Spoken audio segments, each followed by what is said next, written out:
이제 교회에서 있다가 점심을 먹으러 집에 갔다가 우연히 텔레비전을 켰습니다. 그랬더니 TV에서 전현무 계획이라는 그러한 프로그램이 TV에서 나왔습니다. 이 프로그램은 전현무 씨와 곽준빈이라고 하는 유튜버가 게스트와 함께 전국을 다니면서 맛집을 방문하고 또 음식을 직접 먹어보면서 음식 맛을 평가하고 또 시청자들에게 맛집을 소개하는 그런 프로그램인 것 같았습니다. 마침 제가 점심을 먹을 때라서 보면서 밥 먹으면 맛있겠다 싶어서 잠시 틀어놓고 보았습니다. 제가 보았을 때에는 경남 거제시 고현동에 위치한 한 곱창집이 나왔고 곱창, 대창, 특양으로 구성된 모듬 구이를 구워 먹고 있었습니다. 그런데 맛이 좋았던지 이 세 명의 연예인들이 연신 감탄사를 내뱉기 시작했습니다. 어떤 연예인은 자기 평생에 먹어본 곱창 중에 최고로 맛있었다라는 그러한 평가를 하기도 했고 나머지도 그러한 평가가 대부분이었으며 전현무 씨는 자기가 먹던 메뉴가 너무너무 맛있어서 옆 테이블에 있는 청년들에게 자기가 자기 돈으로 이 곱창을 사주면서 대접하기도 했습니다. 그만큼 자기가 먹고 있던 이 음식이 맛있다는 것이지요. 그런데 제가 TV를 계속 보다 보니까 이 집의 음식이 곱창이 맛있는 그러한 이유가 있었습니다. 우선 그날 도축한 그러한 부위로 고기를 내왔고 그래서 고기가 신선했고 또 무엇을 찍어 먹어도 맛있는 특제 소스가 이 집의 비밀이라고 했습니다. 제가 이렇게 이야기를 할 때에 입에 군침이 도시는 그러한 분들이 계실지 모르겠지만 저는 입이 짧아서 곱창, 대창 이런 부위를 좋아하지도 않고 한 번도 먹어보질 않아서 별로 이렇게 와닿지는 않았는데 제가 이것을 보면서 한 가지 깨닫게 된 것은 장사가 잘 되는 집, 대박집에는 이유가 다 있다는 그러한 것이었습니다. 오늘 본문에 나오는 빌라델비아 교회가 바로 그런 교회였습니다. 우리는 지금까지 소아시아의 7교회들 중 5교회를 살펴보았고 이제 2교회가 남았습니다. 그런데 남은 2교회는 극과 극의 교회입니다. 한 교회는 주님으로부터 칭찬과 격려의 말을 들었지만 다른 한 교회는 칭찬은 없이 책망만 들었습니다. 요즘 유행하는 말로 표현해 보면 한 교회는 대박집이고 한 교회는 쪽박집이 남은 것입니다. 그런데 오늘 우리가 함께 살펴볼 교회인 빌라델비아 교회는 소위 대박집 교회입니다. 서머나 교회와 함께 주님으로부터 칭찬만 들은 교회이기 때문입니다. 그런데 우리가 조금만 생각해 보면 주님으로부터 칭찬만 듣는다는 것이 정말로 어렵고 놀라운 일이라는 사실을 우리는 깨닫게 됩니다. 왜냐하면 역대하 16장 9절에 보시면 여호와의 눈은 온 땅을 감찰하신다라고 말씀하시는데 불꽃 같은 눈으로 온 세상을 살펴보시는 주님으로부터 칭찬과 격려만 받았다고 하는 것은 결코 간단치 않은 그러한 일이며 또한 쉽게 생각할 수 없는 그러한 일이기 때문입니다. 모든 것을 다 아시는 주님으로부터 책망 없이 칭찬과 격려만 받았다. 정말로 이상적이고 아름다운 교회입니다. 그런데 이 놀랍고 대단한 일을 빌라델비아 교회가 해냈고 그래서 빌라델비아 교회는 주님으로부터 칭찬을 받고 있는 것입니다.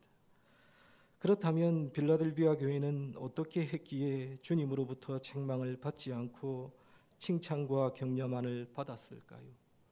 앞에서 제가 언급했듯이 대박집에는 그 이유가 있듯이 주님께서 책망하지 않으시고 칭찬만 하신 것에는 분명한 이유가 있을 것입니다. 그래서 오늘 우리는 빌라델비아 교회를 함께 살펴보면서 그 교훈을 배우고자 합니다.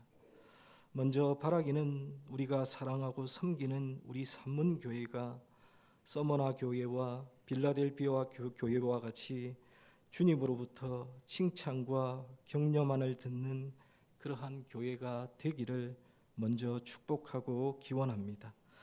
그렇다면 빌라델비아 교회가 주님으로부터 칭찬과 격려를 받은 그 이유는 무엇입니까?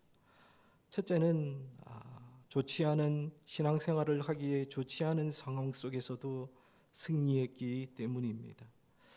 우리가 빌라델비아 교회가 주님으로부터 칭찬을 받은 이유를 알기 위해서는 이 도시가 어떤 도시이며 어떤 상황 가운데 있었는지를 먼저 알 필요가 있습니다. 빌라델비아는 사대로부터 동남 방향으로 약 40km 지점에 위치한 도시로서 지리적으로는 교통의 요충지에 위치하고 있었기 때문에 일찍부터 상업이 번창하였고 직물과 피역, 공업의 발달, 또 양질의 포도주 생산으로 인하여 비교적 부유한 도시들 중에 하나였습니다. 도시의 웅장함이나 역사 면에서는 다른 소아시아 도시들에 비해서 매우 초라했지만 미시아, 리디아, 프리기아를 포괄하는 아시아 동북 지역으로 뻗친 무역로의 교차지로 소위 동방의 관문이라고 불렸던 그러한 도시였습니다. 한편 이 도시의 북쪽 지역은 화산 평원이 펼쳐져 있었는데 비옥한 그 평야에서 재배되는 포도와 그것으로 빚은 포도주는 당시에 매우 유명했다고 합니다. 이러한 도시의 특징을 반영이라도 하듯이 이 도시를 지키는 수호신은 술의 신으로 불리우는 디오니소스였습니다. 특별히 이 지역은 유명한 지진 지대에 위치해 있었기 때문에 사람들은 술의 신이었던 이 디오니소스에게 자신의 부와 목숨을 위탁하며 살고 있었습니다. 그리고 이 도시는 포도나 포도주만 유명한 것이 아니라 앞에서도 언급했듯이 직물과 피역과 농업과 상업이 골고루 발달한 매우 부유한 도시이기도 했습니다.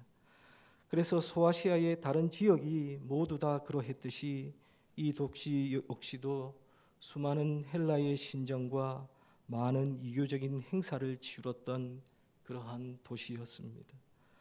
바로 그런 점에서 빌라델비아는 작은 아테네로 불리웠는데 이를 통해서 이 빌라델비아 지역의 영적인 분위기를 우리는 가늠할 수 있습니다. 이처럼 빌라델비아는 우상 숭배와 도덕적 문란이 극심했고 술의 신인 디오니소스와 다른 헬라의 우상들을 숭배했고 그 결과 방탕과 향락의 풍조가 도시 전체를 지배하던 그러한 도시였습니다. 또한 빌라델비아 교회는 또 다른 세력과 싸워야 했는데 그들은 바로 유대인들이었습니다. 오늘 본문 9절 말씀에 보시면 다음과 같이 말씀합니다. 보라, 사탄의 회당 곧 자칭 유대인이라 하나 그렇지 아니하고 거짓말하는 자들이 있었다라고 우리에게 알려주고 있습니다. 이 도시에는 서머나의 경우처럼 유대인들이 대거 이주하여 와서 살고 있었습니다. 그래서 유대인들과 그리스도인들 사이에서는 첨예한 대립과 갈등 상황을 맞이할 수밖에 없었습니다. 유대인들은 스스로를 하나님의 백성으로 자처하고 있음에도 참된 메시아이신 예수님과 그를 따르는 성도들을 핍박하고 있었습니다. 유대인들은 그리스도인들을 가두고 죽이는 것을 선민의 사명으로 알았기 때문에 그 핍박의 강도는 상상을 초월할 만큼 강력한 것이었습니다. 이와는 반대로 성도들은 피 비린내나는 순교의 칼날 앞에 맞서야 하는 그러한 고통들을 매일매일 당해야 했습니다. 즉 빌라델비아 교회의 성도들은 비록 서머나 교회의 성도들처럼 아주 극한 상황에서 목숨을 위협받는 그러한 지경까지는 아니라고 할지라도 신앙적으로 매우 어려운 상태에 놓여 있었음은 분명한 사실입니다.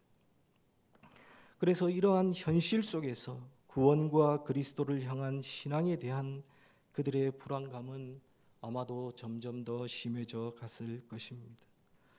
이처럼 빌라델비아 교회가 직면한 상황과 형편과 현실은 결코 녹록하지 않았습니다. 지리적으로는 지진지대에 위치해 있었기 때문에 항상 불안에 떨며 살아야 했고, 문화적, 종교적으로는 이교의 우상 숭배 문화들과 치열하게 싸워야 했고, 사회적, 신앙적으로는 유대인들의 박해와 핍박 속에서 항상 숨지기며 살아야 했습니다. 어느 것 하나 신앙생활을 하며 그들의 신앙을 지켜나가기에는 쉬운 것이 없었고, 모든 여건들이 어렵고 힘든 그러한 상황이었습니다. 그러나 그럼에도 불구하고 그들은 그들의 신앙을 잘 지켜냈습니다. 오늘 본문 8절 하반절에 보시면 내 말을 지키며 내 이름을 배반하지 아니하였도다라고 주님께서는 그들을 칭찬하고 계시며, 10절에도 보시면 네가 나의 인내의 말씀을 지켰은즉이라고 말씀하시면서 그들을 칭찬하고 계십니다. 즉 빌라델비아 교회의 성도들은 한결같이 이 같은 고난의 상황을 능히 인내로서 견디어냄으로써 주님께 칭찬을 받게 되었던 것입니다. 사랑하는 여러분, 사탄의 영향력이 있는 이 세상에서의 우리 성도의 삶은 고난의 연속이라고 해도 과언이 아닐 것입니다.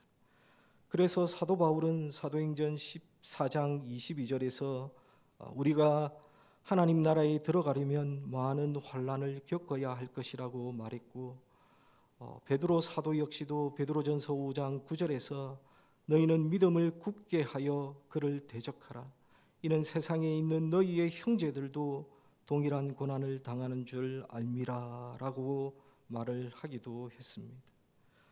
이처럼 많은 신앙의 선배들이 당했던 고난과 전도자들이 당하고 있는 어려움은 우리도 당하게 되어 있는 것입니다. 그런데 우리의 신앙의 선배들은 어떠했습니까? 그러한 상황과 형편 가운데서도 그들은 낙오하거나 낙담하지 않았습니다. 오히려 고난받기를 즐거워했습니다. 제가 예전에 신대원에 다닐 때에 한국 교회사 시간에 들은 이야기 중에 옥중 성도들에 대해서 들은 이야기가 있는데 그 이야기가 잊혀지지가 않습니다. 우리가 고난주간에 즐겨 부르는 찬송가 151장인 만왕의 왕 내 주께서라는 찬송에 대한 것인데, 우리의 믿음의 선배들은 신사참배를 거부했다는 이유로 감옥에 갇혀서 고문으로 인해 살이 터지고 피가 터짐에도 불구하고 옥중에서 그들의 신앙을 지키며 이 찬송을 밤마다 기뻐서 눈물을 흘리면서 불렀다는 그러한 내용이었습니다. 찬송가의 내용은 다음과 같습니다. 만왕의 왕 내 주께서 왜 고초당했나? 이 벌레 같은 날 위에 그 보혈 흘렸네. 주 십자가 못 박힘은 속죄함 아닌가?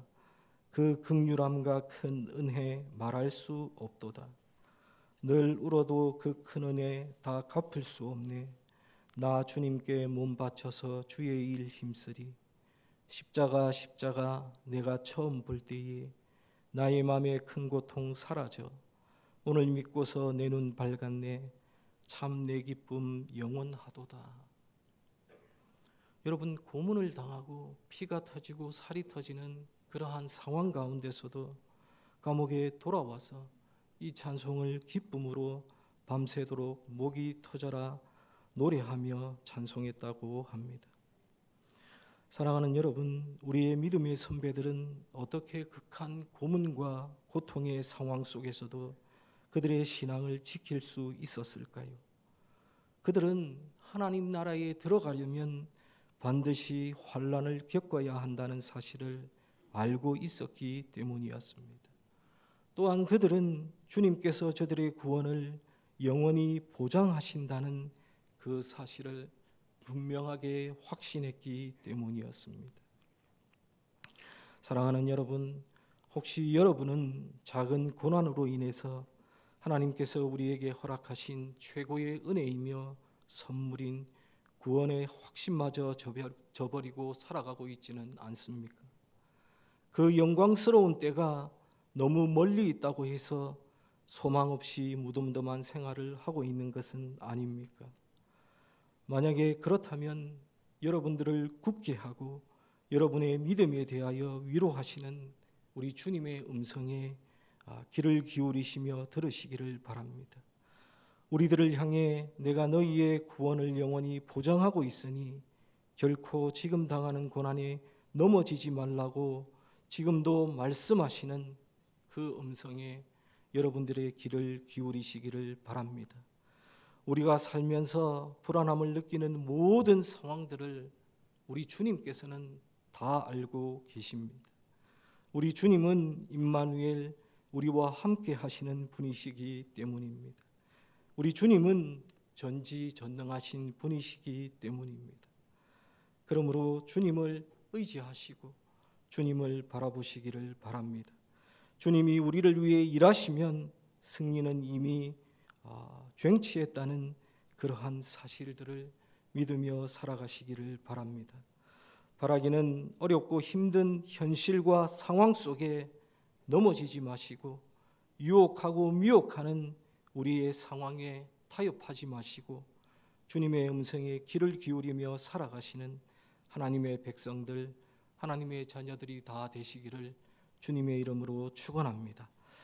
두 번째로 우리 주님께서 빌라델비아 교회를 칭찬하신 것은 그들이 약함 속에서도 승리했기 때문입니다.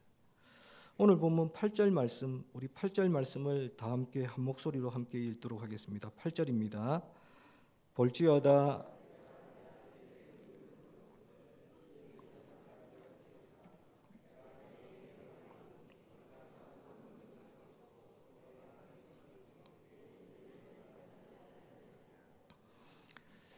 쉬운 성경은 이 8절 말씀을 다음과 같이 번역하고 있습니다. 나는 내 행위를 알고 있다. 내가 결코 강하지 않으나 내 가르침에 순종하고 담대히 내 이름을 말하기를 두려워하지 않았다. 내가 내 앞에 문을 열어 두었으니 아무도 그 문을 닫지 못할 것이다 라고 번역하고 있습니다. 헬라어 원문에도 보시면 쉬운 성경의 번역과 같이 내가 내 행위를 아노니라는 구절이 가장 먼저 등장하고 있습니다. 우리 주님은 빌라델비아 교회의 모든 사정과 형편을 아시는 분이시고 그래서 우리 주님의 신적인 통찰력에 기인해서 교회를 평가하시고 또한 교회를 평가하실 수 있는 유일한 분이십니다.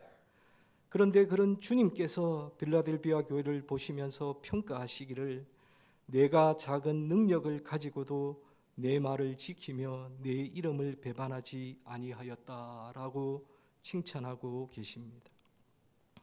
여기에 보시면 빌라델비아 교회는 이미 시련과 환란이 닥친 적이 있었고 그러한 환란에 처하여서 그들이 예수 그리스도의 말씀과 이름을 부인하지 않았다는 사실을 분명하게 나타내고 있습니다.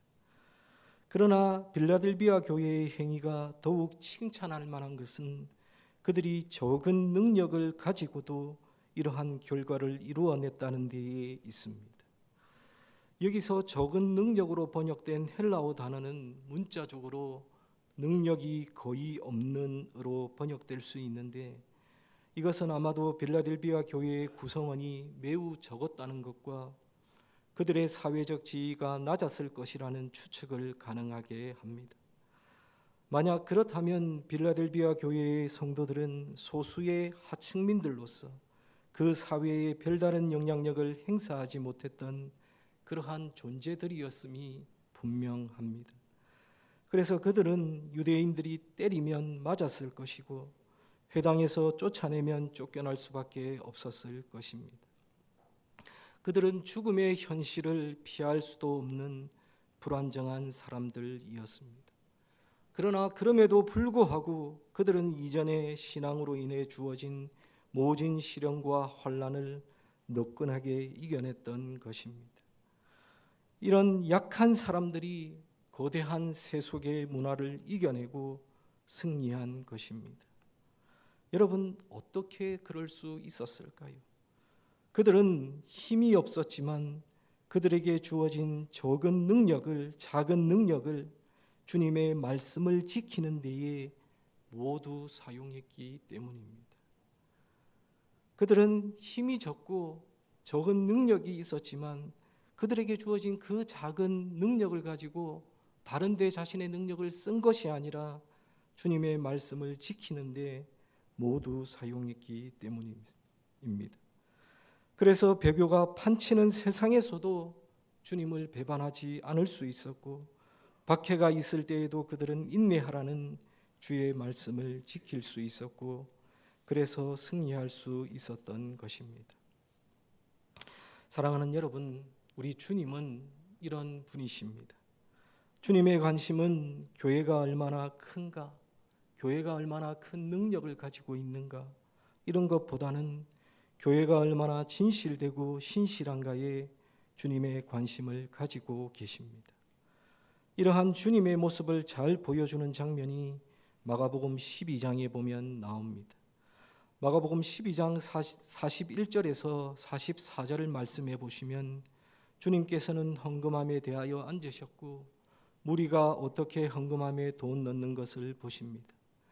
그런데 이때의 부자는 많이 넣었는데 한 가난한 과부는 2렙돈 곧 한 고드란트를 헌금함에 넣습니다. 이를 보시고 주님께서는 제자들에게 이르시기를, 이 가난한 과부는 헌금함에 넣는 모든 사람보다 많이 넣었도다라고 말씀하시면서 그들은 다 그 풍족한 중에 넣었거니와 이 과부는 그 가난한 중에서 자기의 모든 소유 곧 생활비 전부를 넣었다라고 말씀하십니다. 여러분, 마가가 이 본문을 통해서 강조하고자 하는 그 메시지는 얼마나 많이 헌금해야 하는지가 아니라 어떤 태도와 마음으로 드려야 하는지에 대한 것에서 말하고 있습니다. 주님이 보시는 것은 세상 사람들이 보는 것과 다르다는 것입니다. 세상은 그저 육신적인 시각으로 크기나 사이즈에 집중하지만 우리 주님은 하늘의 시각으로 자세와 가치를 중요하게 생각하십니다. 따라서 주님을 믿고 따르는 사람들이 진정으로 사모해야 할 것, 생각해야 할 것, 적용해야 할 것이 바로 이것입니다. 우리의 눈이 하나님의 눈을 따라 하나님의 세계를 바라보는 것입니다. 사랑하는 여러분, 주님은 하늘의 관점에서 하나님의 관점으로 빌라델비아 교회를 바라보셨습니다. 그분의 관점은 세상의 관점을 뒤엎어 전복시키십니다. 주님이 보시는 것은 그들이 얼마나 큰 능력을 가지고 있는 사람인가가 아니라 그들이 적은 능력으로 얼만큼 신실할 수 있는가 하는 점입니다.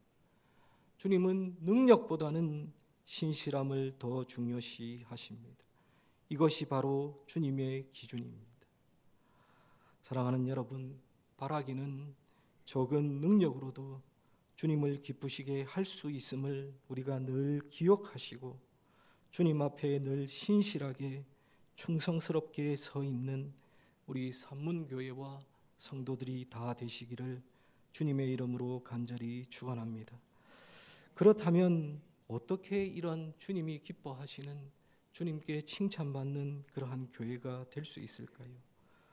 많은 것들이 있지만 우리가 반드시 기억해야 하는 것은 우리가 주의 말씀을 지킴으로 가능하다는 것입니다. 8절에 보시면 네가 적은 능력을 가지고도 내 말을 지키며라고 말씀하고 있고 10절에서도 네가 나의 인내의 말씀을 지켰은즉이라고 말씀하고 있습니다.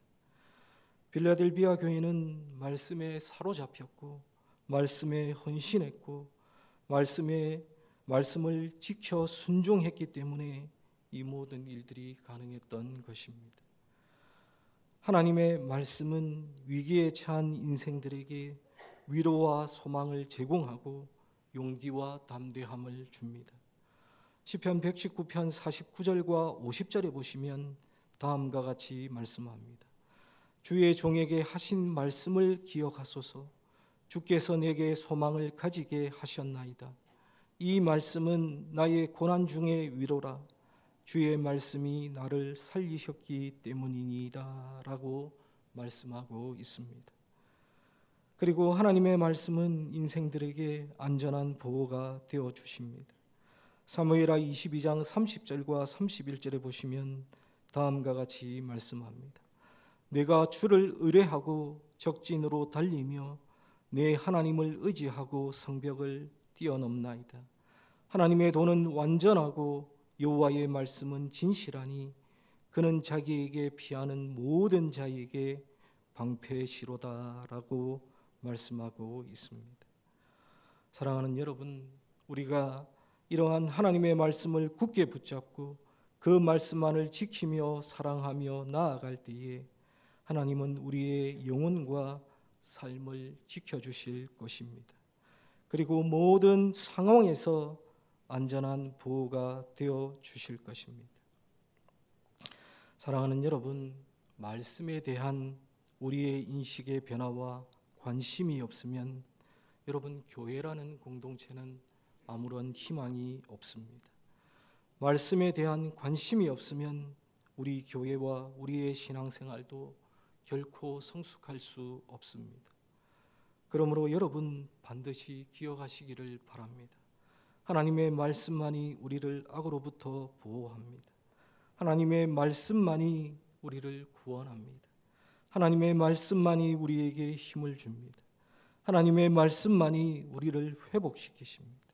하나님의 말씀만이 우리를 능력 있는 그리스도인으로 이 세상을 살아가게 합니다. 하나님의 말씀만이 우리를 부흥으로 인도합니다. 여러분, 이 세상에 교회를 회복시키고 교회를 세울 수 있는 그 방법이 말씀 외에는 다른 방법이 없습니다. 교회를 교회답게 하는 것, 성도를 성도답게 하는 것은 말씀에 대한 관심과 순종에 있습니다. 여러분, 교회가 교회답게, 교회가 교회의 구실을 잘 하려면 교회 안에서 정치를 잘해야 하는 것이 아니라 말씀에 대한 관심과 순종이 있을 때에 가능한 것입니다. 사랑하는 여러분, 우리 주님께서는요, 바로 오늘 이 시대에 지금 이 순간에도 바로 이러한 교회를 찾고 계십니다. 그러므로 우리는 빌라델비아 교회와 같이 고난 중에서도 말씀을 굳게 붙들고 인내하여 주님의 찾으심과 부르심에 합당한 교회가 되도록 우리가 힘쓰고 노력해야 할 것입니다. 여러분, 이것은 어느 한 사람의 일이 아니라 우리 교회 공동체의 사명임을 여러분 기억하시기를 바랍니다. 바라기는 우리 주님께서 저와 우리 산문교회의 모든 성도들의 마음을 인도하셔서 하나님의 사랑과 그리스도의 인내에 들어가게 하시기를 주님의 이름으로 간절히 축원하고 소원합니다. 다 함께 기도하겠습니다. 참 좋으신 아버지 하나님, 하나님의 사랑